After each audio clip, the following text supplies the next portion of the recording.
taxation. I don't look to the government to provide solutions to my ills or social ills. I think I look more towards personal responsibility. But that's my belief. That's what I would bring to the executive office. But what I've learned in my years as a municipal leader, maybe on a smaller scale, but what governance is putting in practice the will of the people. And what government does not do at the state level, or in my mind at the national level, is provide a good value for the services that those levels of governments are charged to provide.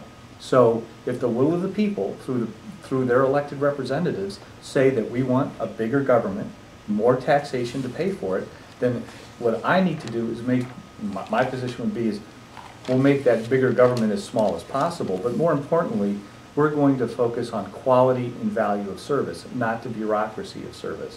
And that's driven by my desire to keep things smaller and more accountable, which falls into my really strong belief that we have to incorporate more local government into the governance of the state.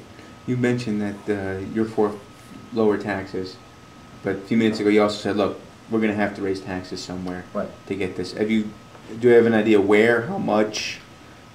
Yeah. What would you target first to take a look at how we do that? There's I'll talk about the triage and then the long-term approach. From day one, I would promote expanding the tax base. We have 40-some-odd% of wage earners in Connecticut that pay nothing into. No other reason to keep them engaged, to look at their paycheck and say, the state took money from me, are they doing a good job with it? So it's a social engineering kind of thing, but it is certainly raising taxes. Secondly, I would look at the long list of exemptions that are out there and start paring those back. Everything from even the property tax credit, I think, is something that could be looked at, to why do car washes and accountants get a pass on not having to pay sales tax? Nobody would have designed the system we have now. And thirdly, I would look at expanding the upper marginal rates. Connecticut is a great product. We have a great quality of life. We have access to natural and urban resources. That's why affluent people live here. And I don't believe that they're going to leave in mass just because they have to pay a little more. I do believe that if they're going to pay a little more, that they're going to expect a better service from their state government. So I think that efficiency and effectiveness and quality and value has to go along with that. All of those things are going to bring in additional revenue. The last part I'll put on that is I would rather keep the rates as they are, but if necessary, I would promote raising the sales tax from 6 to 7%, but taking that 1% and giving it directly to municipalities. Skipping any oversight by the legislature, no strings attached, no mandates associated with it, but that would be the first step in reducing our overdependence on property tax. That would provide about $500 million that would go directly to municipalities that they could use. On the first go around, it is going to be to fill the holes that are going to come from the reduction in municipal aid, which you can't tell me that this situation can be fixed without some type of reduction. ECS, for example, I don't know how we would make up a 14% shortfall in ECS funding without a tax increase to do it. But that's how I would do it. If you look 4 years down the road, I would hope what we have is a tax structure that's based on revenue generation, not so much social engineering. We have a broader tax base, less exemptions, and a progressive base. But what I would be looking to do is, as the economy improved, a couple things happening. Let's start looking at lowering those rates back down. Or have the honest debate to say, how big of a government do we want? It's running effectively now. Do we want a very robust parks and recreations program with the state, which would be bigger government, or do we want no, which would be no, a smaller government? We can have that debate, but if we're going to do it, we should do it well. I would be promoting a lowering of those rates that we had to raise to get through this mess. The second part of the equation, though, is by providing the municipalities with that 1% sales tax. As times get better, we would be implementing that, I would hope, really at the low point of the revenue generation for that line. As times got better and municipalities saw more revenue coming from that sales tax, I can tell you as a municipal leader, the pressure is going to be to take that extra revenue and lower your mill rate. And that's, I think, what we really need. That local pressure to be conservative with your finances is going to kick in so that we get off this financial roller coaster where in times are good, the legislature never has enough money. And now we go bust and we're in a fiscal crisis. If you put more responsibility, more money in the hands of local government, even if local government does the wrong thing, it doesn't affect everybody. It's just the people who didn't hold their own people accountable. What's starkly different from me and both Tom Foley and Dan Malloy is both have come out in the support of what is called local option taxation. I think Mr. Foley's position is, why should the state tell towns what they can do? So it's more of a give them a free range approach. Mr. Malloy has been involved over the last several years with DeStefano in New Haven, and I think Perez wasn't involved in it. But in essence, they wanted to put a 1% sales tax on their urban centers. I know from my municipal experience, there are a couple of parallel paths that are being followed. Local option taxation, which is over here, and giving the right to municipalities to raise their own revenue, which doesn't currently exist. The Moore Commission was a commission of 40 Democratic legislators in the last session that was focused on mandated regionalization around the bigger centers. Third, I am the chairman of a council of governments, or Connecticut River Valley chief elected officials, a 17-town organization. There has been pressure from the legislature to go from, I believe, 15 such organizations down to about 5. You put those 3 things together, and where I see the legislature moving, and I think it could be done in one session, is go to 5, maybe 7 regional councils of governments, put in the Moore Commission's recommendations to overlay a level of planning, finances, and taxation using those councils of governments, and putting in the local option taxation to fund them. Because from a practical matter, 90% of the towns cannot institute a local taxation. You have to be probably over 50 or 60,000 in population before you would have the infrastructure to do a sales tax or even different fees. So as has been documented, the premise is to make a region, put the regional taxation in place, and then use that as a new level of taxation. If that happens, it undermines home rule. It completely changes our tax structure. As a small business owner, I own a janitorial business. I know what I'm going to have to do now is start tracking the tax rates in these different regions, charging them accordingly. I know I'm going to get audited to make sure that I did do that accordingly, so it's not going to be a business-friendly environment. And most importantly, I think it's going to take our eye off the ball of needing to restructure government. Much in the same way when the income tax was installed, we were in kind of the same fiscal mess then, but nobody really remembers what the issues are. We remembered that the income tax came in and paid so that we didn't really have to pay attention to doing a good job of government.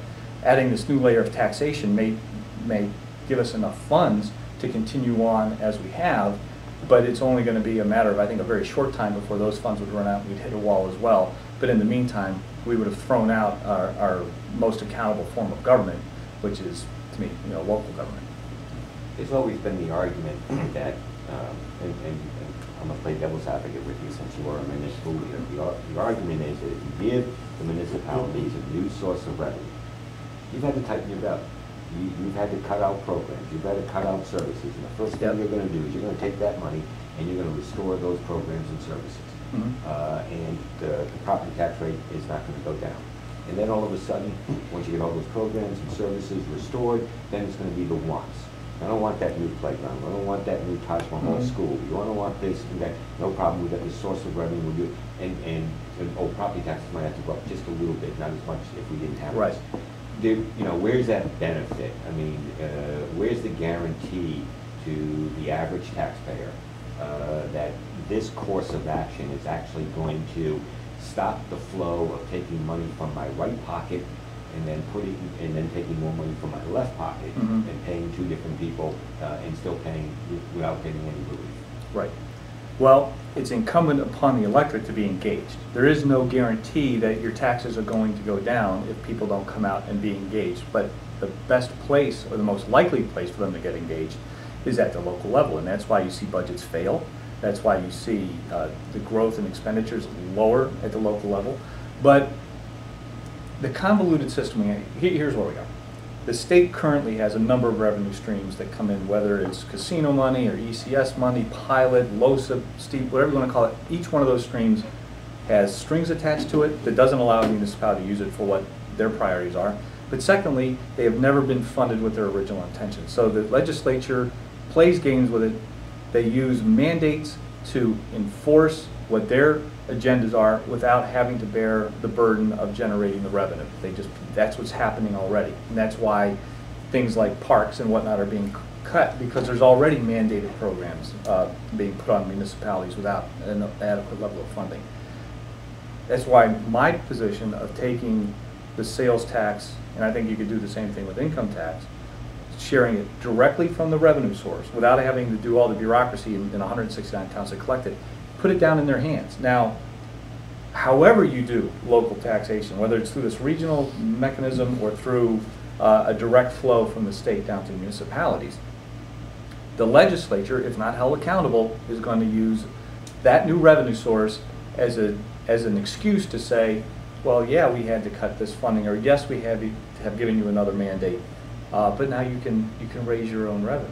See, and but I don't like that where you can say you can raise your own revenue, like it's up to this region to say, well, now we're going to get another 2%, or now it's almost it's a double-edged sword. They're saying, well, we're giving you the freedom to do it, but once they give you the freedom, they're going to hammer you with mandates and reduced state support. If you go to the 1% example that I gave, we don't have an option to continue to raise it, but we do have an additional revenue source. Now, at the local position, if we want to use that additional revenue source to fill in the gaps that the legislature is dumping on us, we have two options. Let's start voting out our legislators and holding them accountable, or saying that's exactly what we want to do. But we can also say we want to reposition where we're spending our money.